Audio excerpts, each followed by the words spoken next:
These are the days in May when young men and women are capped and gowned, their hands clutching diplomas, their ears tuned to some wise person telling them, "You are the future." For many deep in debt with few prospects, that future looks pretty bleak. It's enough to make some believe the siren song of Peter Thiel.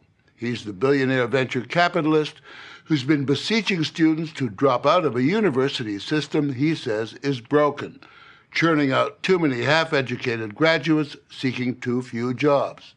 Thiel puts his money where his mouth is and pays selected students $100,000 each to drop out and focus on ideas that will benefit themselves and the world at large. Waiting for graduation, he says, is an expensive waste of time. The story will continue in a moment.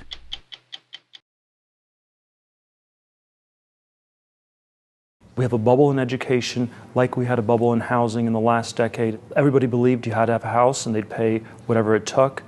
Today, everybody believes that we need to go to college and people will pay whatever it takes. You've described college administrators as the subprime mortgage lenders, in other words, con men.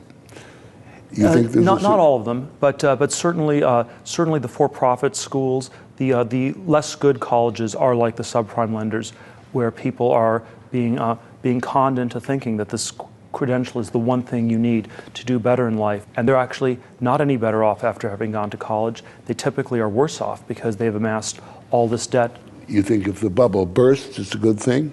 I don't think bubbles bursting are ever good things. I think they are inevitable things.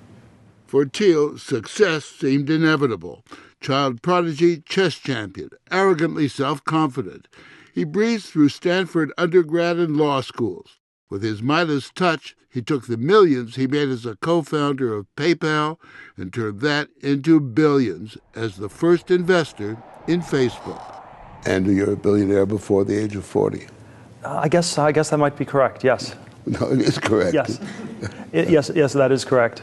Ladies and gentlemen, I am honored to present the chairman of the Thiel Foundation, Peter Thiel.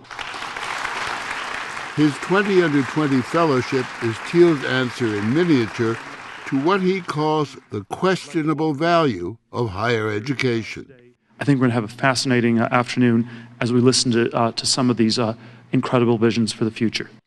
Each year, Thiel will select 20 students and pay them $100,000 apiece to work on their ideas. I want to make complexity our new paradigm because only by understanding how our world actually works can we hope to make it better. These finalists are making their pitches. The effectiveness is inversely proportional to time of diagnosis. The only condition, drop out of school. Your megaphone is saying, don't go to college. Is that what you really mean?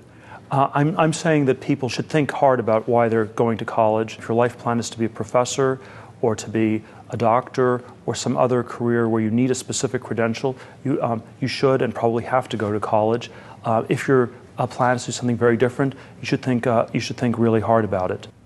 The educational establishment dismissed the idea as dangerous, nasty, and misguided.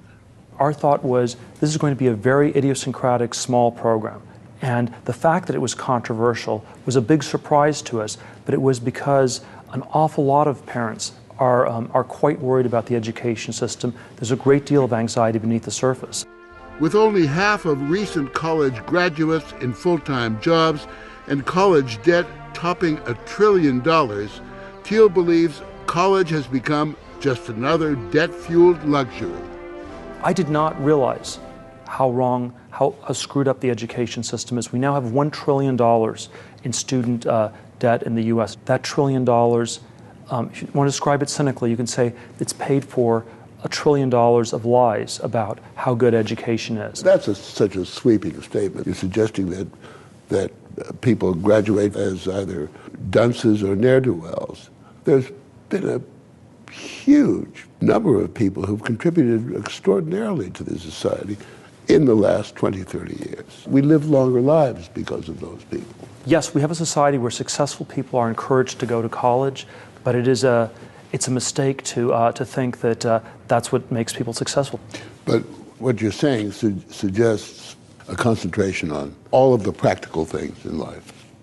But some of the impractical things in life are the most valuable. That's not always true. People say that. Sometimes they are. Sometimes they are just impractical things that are of little value. And you have to look at the cost side of the equation. It costs up to $250,000 to go through 4 years of college today. Unfortunately, you have to think about the practical things, and are you actually going to get a job where you can pay off this incredible debt you take on? He may have a point about the cost. College tuition has quadrupled since 1980, but Thiel says many colleges are unaccountable, bloated institutions where students are learning less than ever before. He says a degree has little more than snob value. There are all sorts of vocational careers that pay extremely well today. So the average plumber makes as much as the average doctor. By some calculations, he's absolutely right. And in terms of successful college dropouts, he has his legion of examples. Mark Zuckerberg from Facebook didn't complete Harvard. Steve Jobs dropped out of Reed College. Bill Gates dropped out of Harvard. When you do something entrepreneurial, the credentials are not what really matters. What matters is having the right idea at the right time, the right place. But all of the examples you give are people who had a very serious brush with higher education, all of them pretty much in elite schools. It's not causal. You know, Harvard does a great job at picking the winners, and therefore it should get very little credit for turning people into winners. Well, the same could be applied to your program. Yes, but the difference is that my program does not involve charging people $250,000. Believe it or not, U.S. education is by far the best in the world. Vivek Wadhwa has debated Thiel on the value of higher education. If you don't even have a bachelor's degree, if you don't even have basic education, you're beyond hope. He's a successful entrepreneur and professor who teaches at Duke and Stanford. When he heard about Thiel's plan, he was appalled. How can we now be sending a message to children that they don't need to go to school? Did the idea gain any traction? In Silicon Valley, it spread like a wildfire. I was shocked. What is going on with this country? Why is there such an anti-education sentiment brewing in this country? But what's wrong with a kid who's got a really bright idea and feels, why should I waste my time and money going to school? Well, the ideas are a dime a dozen. Everyone has them. What makes you successful is being able to take that idea and turn it into an invention and then turn that into a company. Those skills you only gain through education. You're not born with them. There might be one Mark Zuckerberg out of a million entrepreneurs, but there aren't 5 Mark Zuckerbergs. Thiel's fellowship winners seem confident enough to take their chances. We're going to pretend that we're at a networking event. Yet are geeky enough to have to take a short course in tough subjects like handshaking and eye contact. So hey, I'm Ben. Dan, great to meet you. They're skills that winners like Jim Danielson will need to get his idea on the road. He won his $100,000 when he electrified a junkyard Porsche with a motor he says is cheaper and more efficient than what Detroit has to offer.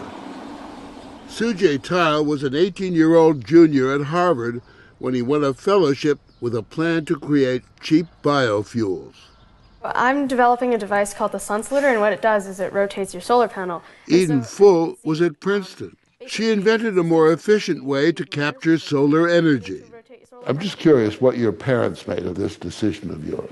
My parents weren't that supportive at first. Both of my parents never had a chance to go to college, so having a kid graduate from an Ivy League institution would have been kind of a big deal. So they were a little upset at the beginning. Did you feel that you were being fully challenged when you were at university? Challenged in the wrong ways. I wasn't challenged in the things that I was interested in, and so I just struggled a lot. I was a pre-med student at Harvard, so I was challenged, but as Eden said, not in the ways I wanted to be. Alex Kiselev is not a Harvard man. He was at a community college when he won his fellowship with a plan to manufacture scientific instruments more cheaply.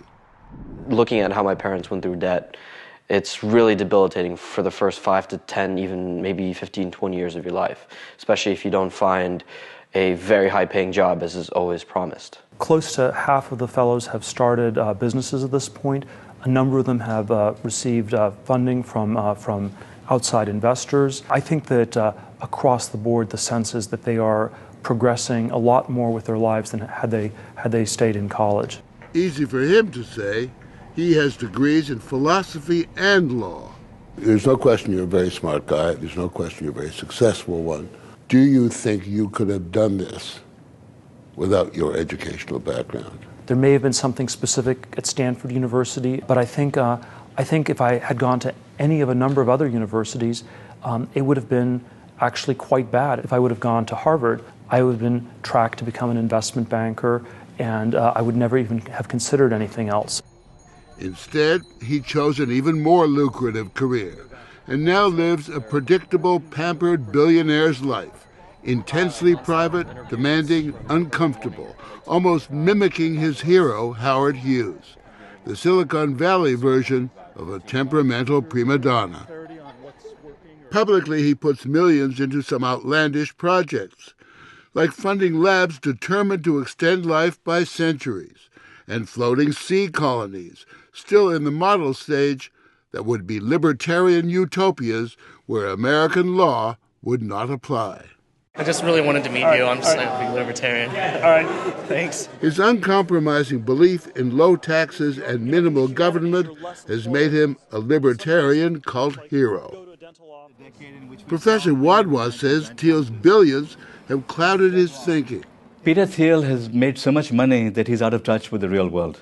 He doesn't meet common people. He doesn't understand their needs. He doesn't understand how important education is for the masses. You can take 24 children and make them successful by giving them on-the-job training.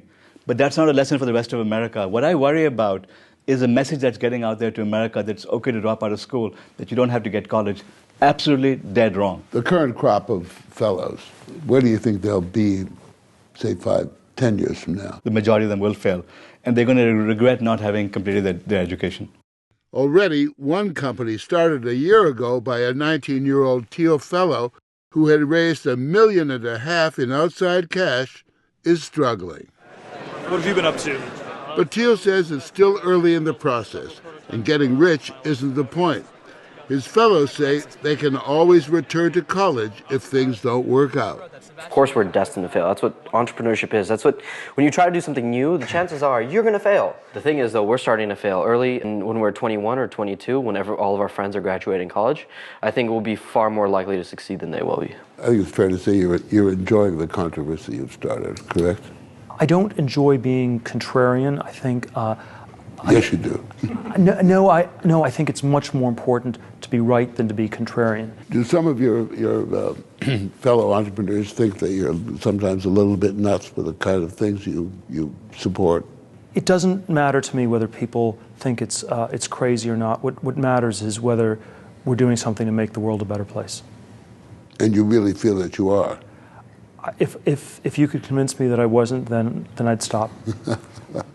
And perhaps move to one of his utopian offshore nation states, where only big ideas flourish and schools permanently out for everybody.